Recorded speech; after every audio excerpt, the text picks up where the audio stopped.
Fala, minha rapaziada! Sejam bem-vindos a mais um vídeo aqui no canal e nesse conteúdo a gente traz o que de mais importante aconteceu neste domingo no noticiário do Internacional, dia 8 de setembro de 2024, com detalhes importantes do treinamento que foi realizado no CT Parque Gigante, novidades em relação à situação de Wanderson e do reforço Brian Aguirre, uma das joias da base do Inter de mais de 300 milhões de reais, que foi chamada por Roger Machado para participar da atividade.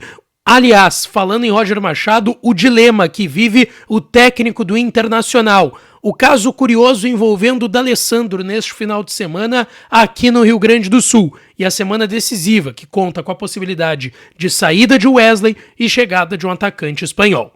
Antes, não te esquece. Deixa teu like no vídeo, te inscreve no canal e ativa o sininho das notificações por aqui. E é claro que esse conteúdo e todos os outros têm o apoio de KTO, KTO.com, onde a diversão acontece. Código DIAS para tu ganhar 20% de free bet. Vai lá jogando. Hoje tem NFL, tem futebol americano para quem gosta de outros esportes. Nesse início de semana tem eliminatórias para a próxima Copa do Mundo. Aqui no cenário sul-americano, Borré, Valência e também o Rocher entram em campo na terça-feira. Tem muitos jogos para vocês se divertirem. Corre lá em KTO.com, código DIAS e vai dar uma brincada.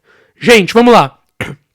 O Internacional hoje treinou com portões fechados, manhã de domingo aqui em Porto Alegre, no CT Parque Gigante. Atividade, como eu disse, portões totalmente fechados, a imprensa não teve acesso. Amanhã pela manhã vai ter mais uma atividade que aí sim a imprensa vai poder acompanhar o início do treinamento, mas por algumas imagens que o Inter divulgou hoje, a gente conseguiu observar algumas questões importantes, porque o Inter já entra em campo na quarta-feira. Enquanto os demais vão estar descansando, Inter e Fortaleza vão se enfrentar, uma rodada atrasada do primeiro turno do Campeonato Brasileiro, nesta quarta, 7h30, dia 11, no Estádio Beira-Rio. O Inter já abriu venda de ingressos, check-in para os sócios, vai tentar de alguma forma botar bastante gente no Estádio Beira-Rio.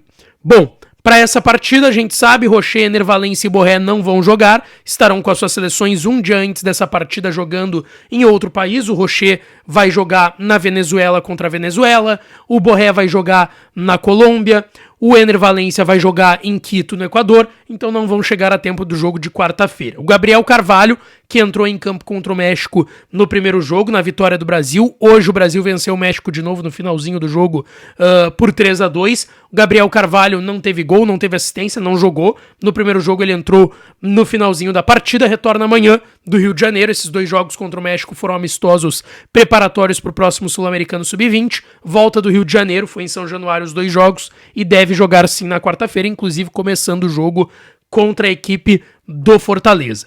Na atividade de hoje, tá? Mais uma vez o goleiro Fabrício e o atacante Wanderson somente correram no gramado, são duas dúvidas para o jogo de quarta-feira.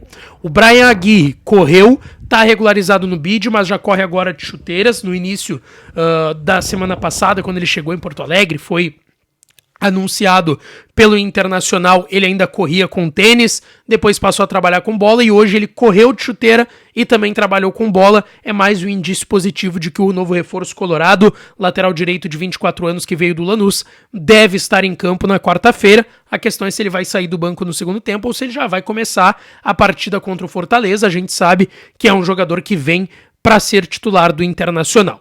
Uma outra novidade foi vista hoje no CT Parque Gigante, tá? O garoto Jonathan Cauã, atacante de lado de campo de 19 anos, participou da atividade com os profissionais. Geralmente jogadores jovens treinam com o grupo profissional no CT, mas geralmente são aqueles garotos de 15, 16, 17 anos que são de categorias bem abaixo do elenco profissional. O Jonathan Cauã não, ele é um jogador que tá para fazer 20 anos, daqui a pouco já vai sair do sub-20 e aí vai ter que definir se ou o Inter vai repassar ele para algum clube ou vai colocá-lo no elenco profissional, e hoje ele estava trabalhando com os demais. Como eu disse, é um jogador de 19 anos, lado de campo. Ele recentemente ampliou o seu contrato com o Internacional, tá? E tem uma multa milionária. O Jonathan Cauã tem uma multa de 334 milhões de reais, cerca de 60 milhões de euros. Aquela multa que eu sempre falo, quando se trata de jogador que vem da base, é uma multa para proteger esse jogador. Ele tem contrato até 2026, é um jogador que fez boa parte da base no Internacional, chegou do Azures do Paraná em 2018, ponta esquerda de muita velocidade, teve algumas lesões no início desse ano que tiraram ele da possibilidade de jogar a Copinha, a Copa São Paulo de Futebol Júnior, pelo Internacional, tinha que renovar o contrato, renovou, tem essa multa alta e a expectativa é que ele vá, quem sabe, aí ali na frente se firmando no elenco profissional, mas ele tem que ser testado, tem que ser visto nos treinos, tem que acabar subindo, que é um processo natural, como aconteceu com o Gustavo Prado, com o Gabriel Carvalho, recentemente com o Ricardo Matias, para ver se ele vai de fato vingar ou se vai ter que ser emprestado. Inclusive o Eduardo Cudê já tinha observado o Jonathan Cauã antes da sua saída. Bom, pensando no jogo de quarta-feira, tá, o Roger vive um dilema para essa partida, porque ele não tem o Borré e o Valência convocados pelas suas seleções para essa data FIFA, e tem 4 opções para o comando de ataque contra o Fortaleza. A primeira delas, e a escolha que deve ser a mais natural, deve ser quem vai começar o jogo, é o Lucas Alário. Tá? Ele tem 12 jogos nessa Série A do Campeonato Brasileiro, não fez nenhum gol no Campeonato Brasileiro, ele fez gol na Sul-Americana e também no Campeonato Gaúcho. O último jogo do Camisa 31 foi aquela derrota por 1-0 contra o Lanterna Atlético Goianiense, que ele perde um gol debaixo da trave de cabeça, que o Ricardo Matias faz um passe açucarado, um cruzamento perfeito na pequena área, e ele perde o gol de cabeça. Nos últimos 3 jogos ele não entrou, ficou somente no banco. Além do Alário, ele tem como opção o próprio Ricardo Matias, que eu citei, que está debatendo aí com o seu empresário e com a direção uma renovação de contrato, que deve ser ampliada inicialmente até meio de 26, o contrato até meio de 25, ou seja, ele pode assinar um pré-contrato no final do ano. O Inter tem aí uma cláusula de renovação que o Inter vai ativar para renovar até meio de 26 e trabalhar para renovar ainda mais esse vínculo por, quem sabe, 2 anos além disso, quem sabe até 2028, como foi com o Iago Noal, com o Gustavo Prado e com o Gabriel Carvalho, mas assim, ele tá vivendo agora um debate de renovação contratual, tá? Eu não acredito no Roger já botando ele para jogar como titular na quarta-feira. As outras 2 opções são o Luca, que tá voltando do departamento médico depois de sentir dores musculares, e o garoto Luca Drummond, que eu falei na última semana aqui, não deve nem ficar no Internacional, foi um jogador que subiu a pedido do Cudê quando ele não tinha os 3 centroavantes, o Ener e o Borré convocados, o Alário tava lesionado com um problema no ombro e depois nos joelhos. Então, assim, o Luca Drummond não deve nem ficar no Inter, não vai ser titular agora, ele até perdeu um pouco de espaço, não foi relacionado para alguns jogos com o Roger Machado. Então ele tem Alário, Ricardo Matias, Luca voltando de lesão, Luca Drummond que não deve ficar entre Alário e Ricardo Matias, mas com uma grande chance do argentino Lucas Alário começar essa partida. Falando nesses jovens aí que vêm da base do Inter, nesse final de semana o Sub-20 do Internacional jogou um clássico Grenal no CT Dourado, lá em Eldorado do Sul, contra o Grêmio. O jogo terminou em 1-1, válido pela 3ª rodada do gauchão da categoria Sub-20, e D'Alessandro estava acompanhando esse jogo tão importante. Teve também um Grenal do Sub-15 que o Grêmio acabou avançando de fase e eliminando o Internacional.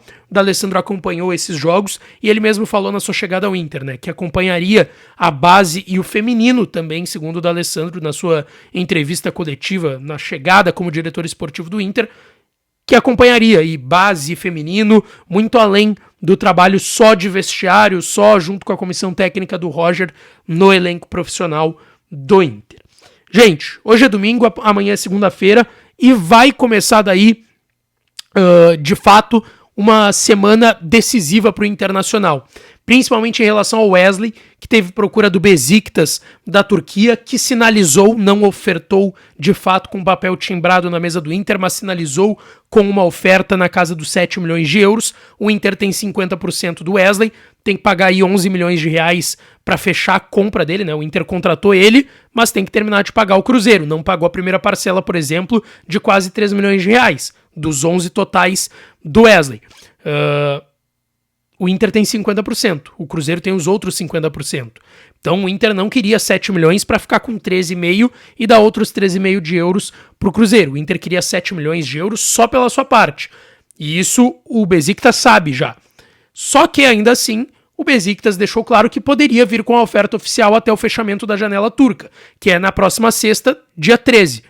E nas últimas horas também, a gente sabe do nome, Samu Castillejo, que é jogador de 29 anos, de lado de campo, pode jogar no lugar do Wesley, que é um espanhol que jogou no Milan, jogou na Sassuolo, jogou no Valência, jogou no Vila Real, E é um jogador que foi oferecido para o Internacional, e eu até estava conversando com o Lucas Colar, do Voz do Gigante, e ele trouxe não só que ele foi oferecido, mas que o desejo do jogador seria vir para o Inter, porque ele tem esse desejo de jogar no futebol brasileiro. Ele está livre no mercado, até dia 20 jogadores podem ser regularizados na CBF, jogadores que estão livres dos seus últimos clubes, que estejam livres no mercado, e é um jogador que custaria R$500 mil mensais para o Internacional. Então vale ficar de olho porque é uma semana decisiva e a janela para o Besiktas lá na Turquia vai fechar na sexta-feira e a gente tem que ver se nesse meio tempo, quem sabe, vai pintar uma proposta oficial pelo Wesley, tá certo? Deixa teu like no vídeo, te inscreve no canal, ativa as notificações que eu volto para falar mais do Inter. Um beijo, um abraço e até a próxima.